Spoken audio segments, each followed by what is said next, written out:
হেই শিক্ষার্থী বন্ধুরা, প্রতিদিন আমরা যে রং বেরঙের সুন্দর সুন্দর পোশাক পরি, কখনো কি ভেবে দেখেছো এগুলো আসলে তৈরি হয় কিভাবে? খুব সহজ আর মজার একটা ম্যাজিক্যাল চেইন আছে এর পেছনে। আঁশ থেকে তৈরি হয় সুতা, সুতা থেকে কাপড়, আর কাপড় থেকে আমাদের পছন্দের পোশাক। কিন্তু কখনো কি মাথায় এসেছে, আমাদের চারপাশের সব গাছের ছাল, খড় বা নারিকেলের ছোবড়া দিয়ে কেন জামা বানানো যায় না?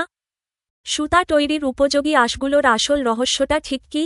আর গরমের দিনে সুতি কাপড়ই বা কেন আমাদের এত আরাম দেয়? এই সব দারুণ প্রশ্নের উত্তর জানতে এবং কোনো গাইড বইয়ের মুখস্থ বিদ্যা ছাড়াই একদম গল্পে গল্পে পুরো অধ্যায়টি পানির মতো সহজ করতে আজ আমরা শুরু করছি তোমাদের গার্হস্থ্য বিজ্ঞান বইয়ের ত্রয়োদশ অধ্যায়ে। বয়ন তন্তুর ধারণা। চলো, খাতা কলম নিয়ে তৈরি হয়ে যাও, আজকের মজার ক্লাসটি শুরু করা যাক। ত্রয়োদশ অধ্যায়, বয়ন তন্তুর ধারণা। পাঠ 1, সুতা তৈরির উপযোগী আঁশ বা তন্তুর গুণাবলী। আমরা সবাই জানি, আমরা যে পোশাক পরিধান করি তা তৈরি হয় বস্ত্র থেকে। আপাতদৃষ্টিতে তোমাদের মনে হতে পারে যে, সুতা থেকে এই বস্ত্র উৎপাদন করা হয়। কথাটি সঠিক হলেও দেখা গিয়েছে যে, এই সুতা আবার তৈরি হয় কতকগুলো ছোট ছোট আঁশ থেকে। অনেক সময় এই ছোট ছোট আঁশ থেকেও বিভিন্ন প্রক্রিয়ায় সরাসরি বস্ত্র উৎপাদন করা হয়। বস্ত্র উৎপাদনে ব্যবহৃত যেসব তন্তুর নাম তোমরা সাধারণত শুনে থাকবে তাদের মধ্যে রয়েছে তুলা তন্তু, পাট তন্তু, রেশম তন্তু, পশম তন্তু, রেয়ন তন্তু, নাইলন তন্তু ইত্যাদি। তুলা তন্তু, পাট তন্তু, নাইলন তন্তু। কাজেই তোমরা বলতে পার যে, পোশাক, বস্ত্র বা সুতা তৈরির উপযোগী আঁশগুলোকেই বলা হয় বয়ন তন্তু। আঁশ বা বয়ন থেকে তন্তু, তন্তু থেকে সুতা, সুতা থেকে বস্ত্র, বস্ত্র থেকে পোশাক। কাজ 1, বয়ন তন্তু থেকে বস্ত্র তৈরির পর্যায়ক্রমিক ধাপগুলো লিপিবদ্ধ করে একটি চার্ট তৈরি করো। নিচের টেবিলটিতে প্রতিটি ধাপের একটি সংক্ষিপ্ত বিবরণ দেওয়া হলো যাতে চার্টটি বুঝতে আরও সুবিধা হয়। ধাপের নাম, উৎস, প্রক্রিয়া, বিবরণ। 1, আঁশ বা বয়ন তন্তু। প্রকৃতি বা কৃত্রিম উৎস, যেমন তুলা, পাট, রেশম, নাইলন। এটি বস্ত্র তৈরির একদম প্রাথমিক উপাদান। ছোট ছোট আঁশ সংগ্রহ করে পরিষ্কার করা হয়। 2, সুতা। তন্তু থেকে সুতা তৈরি, স্পিনিং। সংগৃহীত ছোট ছোট আঁশগুলোকে বিভিন্ন প্রক্রিয়ায় একসাথে পাকিয়ে বা টুইস্ট করে লম্বা সুতায় রূপান্তর করা হয়। 3, বস্ত্র, কাপড়। বয়ন প্রক্রিয়া, উইভিং, নেটিং। তৈরি হওয়া সুতাগুলোকে তাঁত বা মেশিনের সাহায্যে লম্বালম্বি এবং আড়াআড়িভাবে বুনে বস্ত্র বা থান কাপড় তৈরি করা হয়। 4, পোশাক। কাটিং এবং সেলাই, কাটিং এবং সিউইং। উৎপাদিত বস্ত্র বা কাপড়কে মাপমতো কেটে এবং সেলাই করে আমাদের পরিধানযোগ্য চূড়ান্ত পোশাকে রূপান্তর করা হয়। বিশেষ দ্রষ্টব্য, পাঠ্য অনুযায়ী। অনেক সময় সুতা তৈরি না করেও বিশেষ আধুনিক প্রক্রিয়ায় সরাসরি ছোট ছোট আঁশ থেকেও বস্ত্র উৎপাদন করা সম্ভব। বয়ন তন্তুর গুণাবলীগুলো হচ্ছে, বয়ন তন্তুর দৈর্ঘ্য প্রস্থের চেয়ে বড় হবে। তন্তু যত সূক্ষ্ম হবে, বস্ত্র ততই মসৃণ ও নমনীয় হবে। বয়ন তন্তুর পর্যাপ্ত শক্তি থাকতে হবে, কারণ শক্তি না থাকলে এ ধরনের আঁশ দিয়ে সুতা বা বস্ত্র তৈরি করা যাবে না। সুতা বা বস্ত্র যেহেতু পেঁচিয়ে বা ভাঁজ করে রাখতে হয়, তাই বস্ত্রে ব্যবহৃত তন্তুকে অবশ্যই নমনীয় হতে হবে। এই বৈশিষ্ট্যের জন্যই বয়ন তন্তুতে পাক বা মোচড় দিয়ে সুতা তৈরি করা যায়। ছোট ছোট আঁশগুলোর একে অপরের সাথে জড়িয়ে থাকার প্রবণতা থাকতে হবে। তন্তুগুলো ভাঁজ করা বা মোচড়ানোর পর আগের অবস্থায় ফিরে আসার ক্ষমতা থাকতে হবে। বয়ন তন্তুর মধ্যে নিজস্ব উজ্জ্বলতা থাকবে। আর্দ্রতা শোষণ ক্ষমতা থাকতে হবে। বয়ন তন্তুকে স্থিতিস্থাপক হতে হবে, অর্থাৎ টানলে বড় হবে, ছেড়ে দিলে আবার পূর্বের অবস্থায় ফিরে আসবে। কাজ 1, কী কারণে যে কোনো প্রকার আঁশকে আমরা বয়ন তন্তু বলতে পারি না তাও উল্লেখ করো। যে কোনো প্রকার আঁশকে আমরা চাইলেই বয়ন তন্তু বলতে পারি না, কারণ বস্ত্র বা পোশাক তৈরির জন্য আঁশের মধ্যে বিশেষ কিছু সুনির্দিষ্ট ভৌত ও রাসায়নিক গুণাবলী থাকা আবশ্যক। প্রকৃতিতে বা চারপাশে অনেক ধরনের আঁশ, যেমন নারিকেলের ছোবড়া, গাছের ছাল বা খড় পাওয়া যায়, কিন্তু সেগুলোর সব কটি দিয়ে সুতা বা পরিধানযোগ্য কাপড় তৈরি করা সম্ভব নয়। পাঠ্যবইয়ের তথ্যের আলোকে যে কারণগুলোর জন্য যে কোনো আঁশকে বয়ন তন্তু বলা যায় না, তা নিচে বিশ্লেষণ করা হলো। যে কোনো আঁশ কেন বয়ন তন্তু নয়? 1, পর্যাপ্ত দৈর্ঘ্য ও সূক্ষ্মতার অভাব। বয়ন তন্তু হতে হলে আঁশের দৈর্ঘ্য তার প্রস্থের চেয়ে অনেক বড় হতে হয়। সাধারণ অনেক আঁশ খুব খাটো বা খসখসে হয়। তন্তু যদি যথেষ্ট সূক্ষ্ম, চিকন না হয়, তবে তা দিয়ে তৈরি বস্ত্র কখনো মসৃণ ও নমনীয় হবে না। 2. শক্তির অভাব, টেনাসিটি। সুতা কাটার সময় এবং কাপড়ের স্থায়িত্ব ধরে রাখার জন্য আঁশের পর্যাপ্ত শক্তি বা মজবুত হওয়া প্রয়োজন। অনেক আঁশ সামান্য টানেই ছিঁড়ে যায়। এই শক্তির অভাব থাকলে তা দিয়ে সুতা বা বস্ত্র তৈরি করা অসম্ভব। 3. নমনীয়তা ও পাক খাওয়ার ক্ষমতার অভাব, ফ্লেক্সিবিলিটি এবং কোহিসিভনেস। বস্ত্রের সুতা তৈরি করা হয় আঁশকে পেঁচিয়ে, পাক বা মোচড় দিয়ে। সাধারণ আঁশ অনেক সময় শক্ত বা ভঙ্গুর হয়, যা মোচড় দিলে ভেঙে যায়। তাছাড়া ছোট ছোট আঁশগুলোর একে অপরের সাথে জড়িয়ে থাকার বা লেগে থাকার স্বাভাবিক প্রবণতা, কোহিসিভনেস, না থাকলে তা দিয়ে লম্বা সুতা তৈরি করা যায় না। 4. আর্দ্রতা শোষণ ক্ষমতার অভাব, অ্যাবজর্বেন্সি। বয়ন তন্তুর অন্যতম প্রধান গুণ হল বাতাস ও গায়ের ঘাম বা আর্দ্রতা শোষণ করার ক্ষমতা। যে আঁশের আর্দ্রতা শোষণ ক্ষমতা নেই, তা দিয়ে তৈরি পোশাক পরিধান করা অত্যন্ত অস্বস্তিকর এবং তা সহজে রং করাও যায় না। 5.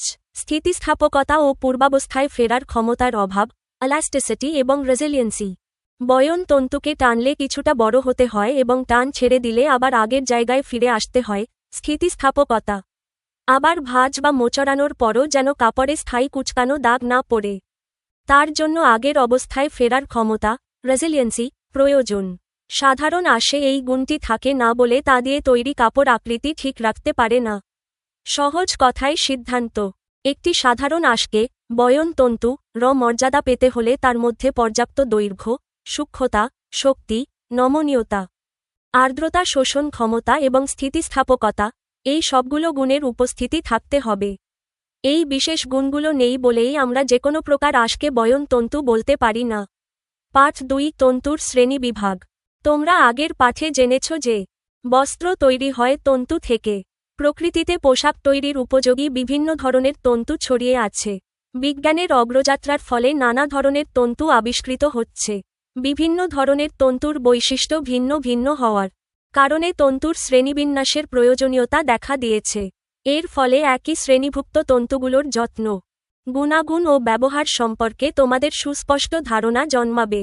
উৎস অনুসারে বয়ন তন্তুকে 2 ভাগে ভাগ করা হয়, যেমন প্রাকৃতিক তন্তু ও কৃত্রিম তন্তু। নিচে এই সম্পর্কে আলোচনা করা হল। 1. প্রাকৃতিক তন্তু। তোমরা প্রকৃতিতে যেসব বয়ন তন্তু দেখতে পাবে তাই হচ্ছে প্রাকৃতিক তন্তু। এদের মধ্যেও শ্রেণীভেদ রয়েছে, যেমন ক. উদ্ভিজ্জ তন্তু। উদ্ভিদের বীজ, বাকল, কাণ্ড, পাতা ইত্যাদি থেকে উদ্ভিজ্জ তন্তু পাওয়া যায়, যেমন কার্পাস গাছের বীজের বাইরের আঁশ থেকে তুলা তন্তু, পাট গাছের বাকল থেকে পাট তন্তু, ফ্ল্যাক্স গাছের কাণ্ড থেকে ফ্ল্যাক্স তন্তু, আনারসের পাতা থেকে পিনা তন্তু পাওয়া যায়। কার্পাস বীজ, ফ্ল্যাক্স গাছ, পাট গাছ, আনারসের পাতা। খ. প্রাণীজ তন্তু। প্রাণীর চুল, লোম কিংবা লালা থেকে প্রাণীজ তন্তু পাওয়া যায়, যেমন ভেড়ার লোম থেকে উল বা পশম তন্তু এবং গুটি পোকার লালা থেকে পাওয়া যায় রেশম তন্তু। ভেড়ার লোম থেকে পশম তন্তু, গুটি পোকার লালা থেকে রেশম তন্তু। গ. খনিজ তন্তু। মাটির নিচের কঠিন শিলার স্তরে স্তরে এ ধরনের তন্তু পাওয়া যায়। খনিজ তন্তুকে পরিশোধিত করে সুতা উৎপাদন করা হয়, যেমন এসবেস্ট তন্তু থেকে উৎপাদন করা হয় এসবেস্ট সুতা। এসবেস্ট তন্তু, এসবেস্ট সুতা। ঘ. রাবার তন্তু। প্রাকৃতিক রাবারকেও বিশেষ প্রক্রিয়ায় সংকোচন করে বিভিন্ন প্রকার তন্তু ও সুতা তৈরি করা হয়। 2. কৃত্রিম তন্তু। তোমাদের জানা দরকার যে অনেক তন্তু আছে যা প্রাকৃতিকভাবে জন্মায়নি। মানুষ প্রাকৃতিক তন্তুর সাথে রাসায়নিক দ্রব্য মিশিয়ে কিংবা শুধু রাসায়নিক দ্রব্য থেকে অনেক তন্তু তৈরি হয়, যাদেরকে কৃত্রিম তন্তু বলে, যেমন নাইলন, রেয়ন ইত্যাদি। নাইলন তন্তু, রেয়ন তন্তু। কাজ 1. নিচের ছকের বাম দিকের কলামে বিভিন্ন শ্রেণীর তন্তুর নাম দেওয়া আছে। প্রত্যেকের বিপরীতে ডান দিকের কলামে উক্ত শ্রেণীর উদাহরণ উল্লেখ করে ছকটি পূরণ করো। তন্তুর শ্রেণীবিভাগ সংক্রান্ত পূরণকৃত ছক। বিভিন্ন শ্রেণীর তন্তু। উদাহরণ: উদ্ভিজ্জ তন্তু, তুলা তন্তু, কার্পাস তুলা, পাট তন্তু, ফ্ল্যাক্স তন্তু, পিনা তন্তু, আনারসের পাতা থেকে। প্রাণীজ তন্তু, উল বা পশম তন্তু, ভেড়ার লোম থেকে, রেশম তন্তু, গুটি পোকার লালা থেকে। খনিজ তন্তু, এসবেস্টস তন্তু। কৃত্রিম তন্তু, নাইলন, রেয়ন। পড়ার সুবিধার্থে একটি সংক্ষিপ্ত নোট: উদ্ভিজ্জ তন্তু, এগুলো উদ্ভিদের বিভিন্ন অংশ, বীজ, বাকল, কাণ্ড বা পাতা থেকে আসে। প্রাণীজ তন্তু। এগুলো প্রাণীর শরীরের অংশ, লোম বা নিঃসৃত রস, লালা থেকে তৈরি হয়। খনিজ তন্তু। এটি মাটির নিচের শিলাস্তর থেকে সংগ্রহ করে পরিশোধিত করা হয়। কৃত্রিম তন্তু। এগুলো সম্পূর্ণ ল্যাবরেটরিতে রাসায়নিক প্রক্রিয়ায় মানুষ তৈরি করে। পার্ট ৩ তন্তুর ভৌত ও কর্মবৈশিষ্ট্য। যেহেতু আমাদের জীবনে বস্ত্রের ভূমিকা অনেক গুরুত্বপূর্ণ, তাই কোন বস্ত্র কী ধরনের তন্তু দিয়ে তৈরি এবং সেই তন্তুর বৈশিষ্ট্য কী সে সম্পর্কে আমাদের সকলের জানা দরকার। তোমাদের মনে প্রশ্ন জাগতে পারে, ভৌত ও কর্মবৈশিষ্ট্য কী? ভৌত বৈশিষ্ট্য বলতে তন্তুর আকার, শক্তি, স্থিতিস্থাপকতা, আর্দ্রতা, শোষণ ক্ষমতা ইত্যাদি বোঝায়। অন্যদিকে কর্ম বৈশিষ্ট্য হচ্ছে তন্তুটির কার্যকরী দিক, অর্থাৎ তন্তুটিকে বাস্তব জীবনে কী কাজে লাগানো যেতে পারে তাই হচ্ছে তার কর্মবৈশিষ্ট্য। নিচে এই সম্পর্কে কিছু আলোচনা করা হলো। পরবর্তী ক্লাসে এই সম্পর্কে তোমরা বিস্তারিত জানতে পারবে। তুলা তন্তুর ভৌত ও কর্মবৈশিষ্ট্য। কার্পাস গাছের বীজ থেকে তুলা তন্তু সংগ্রহ করা হয়। এদের উজ্জ্বলতা কম, টানলে বাড়ে না, বেশ শক্ত, ভিজলে এদের শক্তি আরও বৃদ্ধি পায়। এই তন্তুর মধ্য দিয়ে তাপ চলাচল করতে পারে এবং এরা ভালো আর্দ্রতা শোষণ করতে পারে। তুলা তন্তু থেকে সুতি বস্ত্র উৎপাদন করা হয়। প্রতিদিনের পোশাক ছাড়াও উৎসবের পোশাক, খেলার পোশাক, পর্দা, টেবিল কভার ইত্যাদি তৈরিতে সুতি বস্ত্র ব্যবহৃত হয়। পর্দা, বালিশের কভারে সুতি বস্ত্রের ব্যবহার। ফ্ল্যাক্স তন্তুর ভৌত ও কর্মবৈশিষ্ট্য। ফ্ল্যাক্স তন্তুটি মশিনা গাছের কাণ্ড থেকে সংগ্রহ করা হয়। মশিনা গাছের উপরের ছালটি সরিয়ে নিলে এই তন্তুটি গাছের মাথা থেকে শিকড় পর্যন্ত ছড়িয়ে থাকতে দেখা যায়। এই তন্তুর তৈরি লিলেন বস্ত্র উজ্জ্বল, শক্ত, মজবুত এবং ভিজলে এদের শক্তি আরও বেড়ে যায়। এই তন্তুর মধ্য দিয়ে তাপ ভালো চলাচল করতে পারার কারণে গ্রীষ্মকালে ব্যবহারের জন্য এটা বেশ উপযোগী বস্ত্র। পরিধেয় পোশাক ছাড়াও টেবিল মোছার কাপড়, তোয়ালে ইত্যাদি তৈরিতে এই তন্তু ব্যবহার করা হয়। রেশম তন্তুর ভৌত ও কর্মবৈশিষ্ট্য। তোমরা জেনে রাখো যে প্রাকৃতিক তন্তুর মধ্যে সবচেয়ে বড় তন্তু হচ্ছে রেশম তন্তু। গুটি পোকার লালার্স থেকে রেশম উৎপাদিত হয়। রেশম খুবই মোলায়েম ও মজবুত তন্তু। রেশমের উজ্জ্বলতা সবচেয়ে বেশি। নিজস্ব উজ্জ্বলতার কারণে এই তন্তু থেকে উৎপাদিত রেশমি বস্ত্র বিলাসবহুল পোশাক তৈরিতে ব্যবহার করা হয়। ফ্ল্যাক্স তন্তুর তোয়ালে, উজ্জ্বল রেশমি বস্ত্র। পশম তন্তুর ভৌত ও কর্ম বৈশিষ্ট্য। পশম একটি প্রাণীজ তন্তু। বিভিন্ন লোমশ প্রাণীর ত্বকের উপর গজানো পশম বা চুল থেকে শীত নিবারণের জন্য এ তন্তু সংগ্রহ করা হয়। পশুদের মধ্যে ভেড়ার লোমি পশমি বস্ত্রে বেশি ব্যবহার করা হয়। পানি শোষণ ক্ষমতা সবচেয়ে বেশি হলেও ভিজলে এদের আকৃতি ও শক্তি কমে যায়। এই তন্তুর মধ্য দিয়ে তাপ ভালো চলাচল করতে না পারার কারণে শীতকালের পোশাক হিসেবে মাফলার, সোয়েটার, শাল ইত্যাদি তৈরির জন্য এগুলো বেশ উপযোগী। পশমি বস্ত্র। কৃত্রিম তন্তুর ভৌত ও কর্মবৈশিষ্ট্য। কৃত্রিম তন্তু যেহেতু মানুষ তৈরি করে তাই এদের দৈর্ঘ্য নিয়ন্ত্রণ করা যায়। এদের উজ্জ্বলতাও বাড়ানো কমানো যায়। রেয়ন, পলিয়েস্টার, নাইলন ইত্যাদি কৃত্রিম তন্তুর উদাহরণ। কয়লা, বায়ু, পানি ইত্যাদি নাইলন তন্তুর মূল উৎস। কৃত্রিম তন্তুর বস্ত্র হালকা, মজবুত, নমনীয় ও দীর্ঘস্থায়ী হওয়ায় তোমরা এ ধরনের কাপড় পর্দা, কার্পেট, মশারি, বিছানার চাদর ইত্যাদি তৈরিতে ব্যবহার করতে পারবে। নিচে এরূপ কিছু সামগ্রীর চিত্র দেওয়া হল। কৃত্রিম তন্তুর কার্পেট, কৃত্রিম তন্তুর মশারি। কাজ -1 নিচের ছকের বাম দিকের কলামে বিভিন্ন প্রকার বস্ত্রের নাম উল্লেখ করা আছে। ডান দিকের কলামে এলোমেলোভাবে উৎসের নাম দেওয়া আছে। সঠিক উৎসটি তীরচিহ্নের সাহায্যে মিল করে দেখাও। সুতি বস্ত্র, কয়লা, বায়ু, পানি। পশমি বস্ত্র, তুলা তন্তু, লিলেন বস্ত্র, গুটি পোকার লালার্স। রেশমি বস্ত্র, ভেড়ার লোম। নাইলন বস্ত্র, তুলার আঁশ ও রাসায়নিক দ্রব্য। রেয়ন বস্ত্র, ফ্ল্যাক্স তন্তু। আপনার প্রদত্ত পাঠ্যের তথ্যের ওপর ভিত্তি করে বাম দিকের কলামের বস্ত্রের সাথে ডান দিকের কলামের সঠিক উৎস মিলিয়ে নিচে সুন্দরভাবে উপস্থাপন করা হল। তীরচিহ্নের নির্দেশনা এবং পরীক্ষার খাতায় বা ছকে সহজে লেখার জন্য নিচে দুটি পদ্ধতিতেই এটি দেওয়া হল। 1. তীরচিহ্নের সাহায্যে মিলকরণ, ম্যাচ ইউজিং অ্যারোজ। সুতি বস্ত্র সমান তুলা তন্তু। পশমি বস্ত্র সমান ভেড়ার লোম। লিলেন বস্ত্র সমান ফ্ল্যাক্স তন্তু। রেশমি বস্ত্র সমান গুটি পোকার লালার্স। নাইলন বস্ত্র সমান কয়লা, বায়ু, পানি। রেয়ন বস্ত্র সমান তুলার আঁশ ও রাসায়নিক দ্রব্য। নোট। পাঠ্যবই অনুযায়ী রেয়ন একটি কৃত্রিম তন্তু যা প্রাকৃতিক উপাদানের সাথে রাসায়নিক দ্রব্য মিশিয়ে তৈরি হয়। 2. সঠিক মিলকরণের ছক, ম্যাচ টেবল। আপনার বোঝার সুবিধার্থে সঠিক উৎসটি সামনাসামনি রেখে ছকটি নিচে সাজিয়ে দেওয়া হল। বস্ত্রের নাম, সঠিক উৎস, সুতি বস্ত্র, তুলা তন্তু, পশমি বস্ত্র, ভেড়ার লোম, লিলেন বস্ত্র, ফ্ল্যাক্স তন্তু, রেশমি বস্ত্র, গুটি পোকার লালার্স, নাইলন বস্ত্র, কয়লা, বায়ু, পানি, রেয়ন বস্ত্র, তুলার আঁশ ও রাসায়নিক দ্রব্য। একটি ছোট্ট টিপস, লিলেন বস্ত্র যে ফ্ল্যাক্স তন্তু, মশিনা গাছ থেকে আসে এবং রেশমি বস্ত্র যে গুটি পোকার লালা থেকে তৈরি হয়, এই দুটি তথ্য পরীক্ষায় প্রায়ই নৈর্ব্যক্তিক বা সংক্ষিপ্ত প্রশ্নে আসে। তাই এটি ভালোভাবে মনে রাখতে পারো।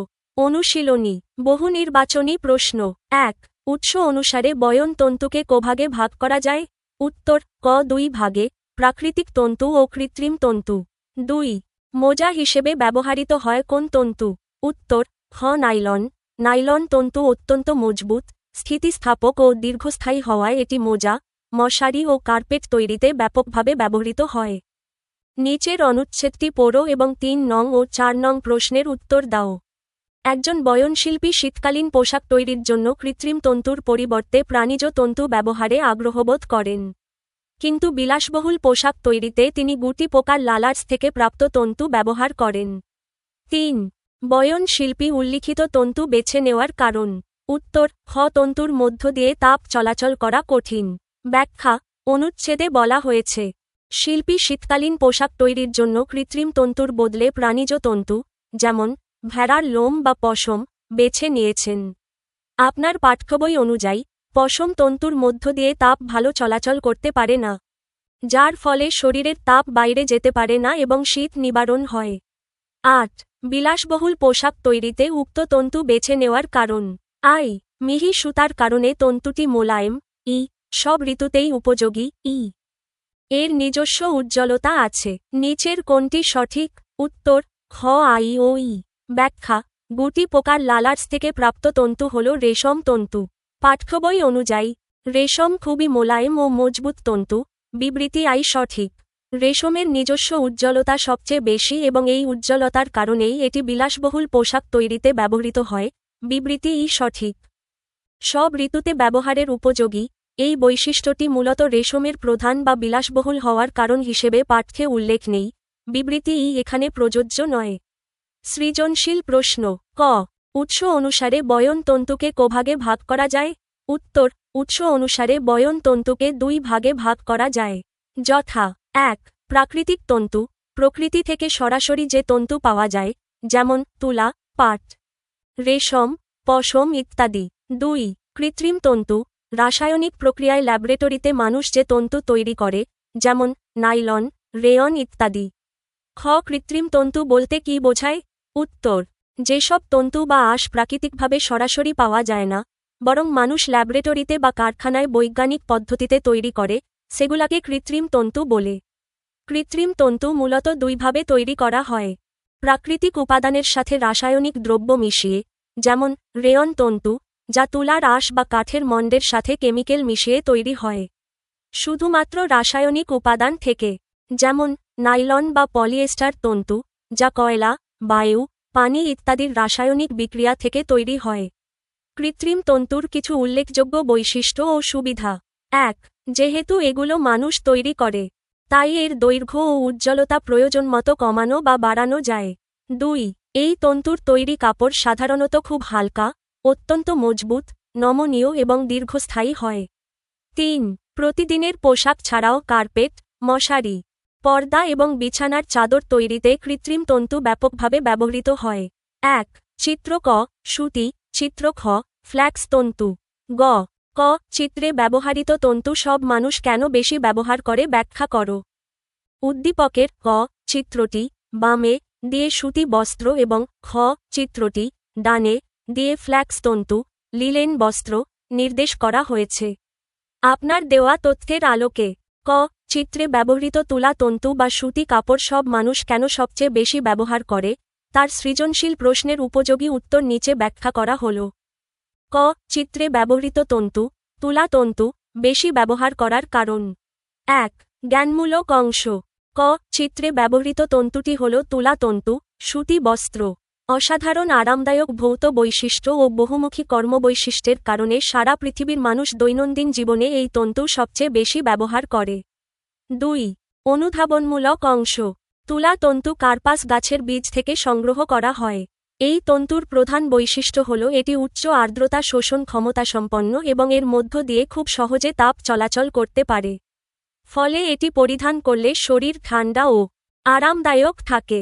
এছাড়া অন্যান্য তন্তু ভিজলে দুর্বল হয়ে পড়লেও তুলা তন্তু ভিজলে এর শক্তি আরও বৃদ্ধি পায়, যা একে দীর্ঘস্থায়ী করে তোলে। ৩. প্রয়োগ ও উচ্চতর দক্ষতামূলক বিশ্লেষণ।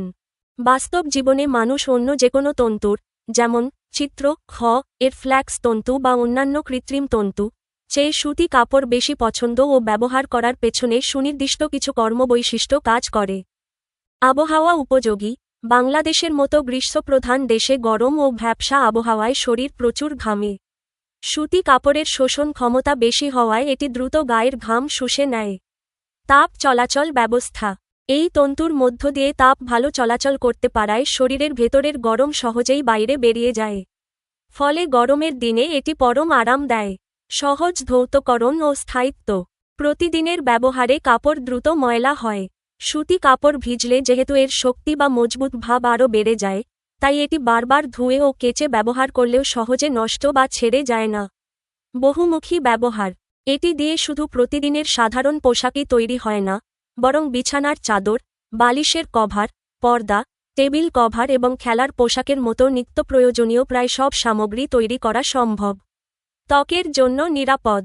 সুতি কাপড় অত্যন্ত মোলায়েম ও নমনীয় হওয়ায় এটি সংবেদনশীল ত্বক বা শিশুদের জন্য সবচেয়ে নিরাপদ। এতে কোনো পার্শ্বপ্রতিক্রিয়া বা অ্যালার্জি হয় না। উপসংহার। চিত্র খ এর ফ্ল্যাক্স তন্তুও গ্রীষ্মকালের জন্য উপযোগী হলেও সুতি কাপড়ের মতো এত সহজলভ্যতা, কোমলতা, স্থায়িত্ব এবং সাশ্রয়ী গুণের কারণে ক চিত্রের তুলা তন্তুই বিশ্বজুড়ে সব মানুষের কাছে ব্যবহারের দিক থেকে শীর্ষস্থানে রয়েছে। ঘ ক ও খ চিত্রের তন্তুর মধ্যে কি কি সাদৃশ্য রয়েছে তা ছকে উপস্থাপন করো। উদ্দীপকের ক চিত্রটি সুতি বস্ত্র বা তুলা তন্তু এবং খ চিত্রটি লিলেন বস্ত্র বা ফ্ল্যাক্স তন্তু, উভয়ই উদ্ভিজ্জ উৎস থেকে প্রাপ্ত উচ্চমানের প্রাকৃতিক বয়ন তন্তু। এদের উৎস এবং ভৌত ও কর্মবৈশিষ্ট্যের মধ্যে চমৎকার কিছু মিল বা সাদৃশ্য রয়েছে। নিচে ছকের মাধ্যমে ক ও খ চিত্রের তন্তুর সাদৃশ্যগুলো উপস্থাপন করা হল।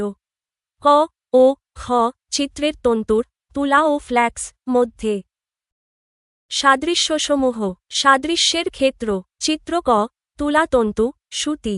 চিত্র খ ফ্ল্যাক্স তন্তু, লিলেন। ১. উৎসের প্রকৃতি। এটি একটি প্রাকৃতিক উদ্ভিজ্জ তন্তু, কার্পাস গাছের বীজ থেকে প্রাপ্ত। এটিও একটি প্রাকৃতিক উদ্ভিজ্জ তন্তু, মশিনা গাছের কাণ্ড থেকে প্রাপ্ত। ২. তাপ পরিবাহিতা। এই তন্তুর মধ্য দিয়ে তাপ ভালো চলাচল করতে পারে। এই তন্তুর মধ্য দিয়েও তাপ খুব ভালো চলাচল করতে পারে। ৩. ঋতুভিত্তিক উপযোগিতা। তাপ চলাচল করতে পারার কারণে এটি গ্রীষ্মকালে ব্যবহারের জন্য অত্যন্ত আরামদায়ক ও উপযোগী। একই কারণে এটিও গ্রীষ্মকালে পরিধানের জন্য বেশ উপযোগী বস্ত্র হিসেবে গণ্য হয়। ৪. আর্দ্রতা শোষণ ক্ষমতা। এই তন্তু ভালো আর্দ্রতা বা পানি শোষণ করতে পারে, ঘাম শুষে নেয়। এই তন্তুর তৈরি লিলেন বস্ত্রও অত্যন্ত ভালো আর্দ্রতা বা পানি শোষণ করতে পারে। ৫. ভিজলে শক্তির পরিবর্তন। এই তন্তুর বিশেষ গুণ হল এটি পানিতে ভিজলে এর শক্তি বা মজবুত ভাব আরও বৃদ্ধি পায়। এই তন্তুটিরও অনন্য বৈশিষ্ট্য হল ভিজলে এদের শক্তি ও স্থায়িত্ব আরও বেড়ে যায়। ৬. কর্মবৈশিষ্ট্য বা ব্যবহার। প্রতিদিনের পোশাক ছাড়াও পর্দা, তোয়ালে এবং টেবিল কভার তৈরিতে এটি ব্যবহৃত হয়। পরিধেয় পোশাক ছাড়াও টেবিল মোছার কাপড় ও তোয়ালে তৈরিতে এটি ব্যবহৃত হয়। উপসংহার। ওপরের ছক থেকে এটি স্পষ্ট যে তুলা ও ফ্ল্যাক্স উভয় তন্তুরই মূল ভিত্তি উদ্ভিদ। এদের ভৌত গুণাবলী, যেমন উচ্চ তাপ পরিবাহিতা ও ভিজলে শক্তি বৃদ্ধি পাওয়া, এবং গরমের দিনে আমাদের আরাম দেওয়ার কার্যকারিতা বা কর্মবৈশিষ্ট্য হুবহু এক। এই চমৎকার সাদৃশ্যগুলোর কারণেই মানবজীবনে এই দুটি তন্তুর গুরুত্ব ও জনপ্রিয়তা অনেক বেশি। সংক্ষিপ্ত উত্তর প্রশ্ন ১. তন্তুর শ্রেণীবিভাগ উল্লেখ করো। উৎস অনুসারে বয়ন তন্তুকে প্রধানত দুই ভাগে ভাগ করা হয়, যথা 1. প্রাকৃতিক তন্তু এবং 2. কৃত্রিম তন্তু। নিচে ছক এবং বিস্তারিত বিবরণের মাধ্যমে তন্তুর সম্পূর্ণ শ্রেণীবিভাগ উপস্থাপন করা হল। তন্তুর শ্রেণীবিভাগের ছক, ক্লাসিফিকেশন চার্ট। 1. প্রাকৃতিক তন্তু, ন্যাচুরাল ফাইবার। প্রকৃতি থেকে সরাসরি যেসব বয়ন তন্তু পাওয়া যায় সেগুলাকে প্রাকৃতিক তন্তু বলে। এদের উৎস অনুযায়ী 4 ভাগে ভাগ করা হয়েছে। ক. উদ্ভিজ্জ তন্তু, উদ্ভিদের বীজ, বাকল, কাণ্ড বা পাতা থেকে এই তন্তু পাওয়া যায়। উদাহরণ: তুলা তন্তু, বীজ থেকে; পাট তন্তু, বাকল থেকে; ফ্ল্যাক্স তন্তু, কাণ্ড থেকে; পিনা তন্তু, আনারসের পাতা থেকে। খ. প্রাণীজ তন্তু, প্রাণীর চুল, লোম কিংবা লালা থেকে এই তন্তু তৈরি হয়। উদাহরণ: উল বা পশম তন্তু, ভেড়ার লোম থেকে; রেশম তন্তু, গুটি পোকার লালার্স থেকে। গ. খনিজ তন্তু, মাটির নিচের কঠিন শিলার স্তর থেকে প্রাপ্ত তন্তুকে পরিশোধিত করে এটি তৈরি করা হয়। উদাহরণ: এসবেস্টস তন্তু। ঘ. রাবার তন্তু, প্রাকৃতিক রাবারকে বিশেষ প্রক্রিয়ায় সংকোচন করে এই তন্তু ও সুতা তৈরি করা হয়। 2. কৃত্রিম তন্তু, আর্টিফিশিয়াল ম্যানমেড ফাইবার। যেসব তন্তু প্রাকৃতিকভাবে জন্মায় না, বরং মানুষ ল্যাবরেটরিতে বা কারখানায় বৈজ্ঞানিক ও রাসায়নিক পদ্ধতিতে তৈরি করে, সেগুলাকে কৃত্রিম তন্তু বলে। এটি মূলত 2 প্রকার। ক. আংশিক কৃত্রিম, প্রাকৃতিক উপাদান ও রাসায়নিকের মিশ্রণ। প্রাকৃতিক সেলুলোজ বা আঁশের সাথে কেমিক্যাল মিশিয়ে এটি তৈরি হয়। উদাহরণ: রেয়ন, তুলার আঁশ ও রাসায়নিক দ্রব্যের মিশ্রণ। খ. সম্পূর্ণ কৃত্রিম, শুধুমাত্র রাসায়নিক উপাদান।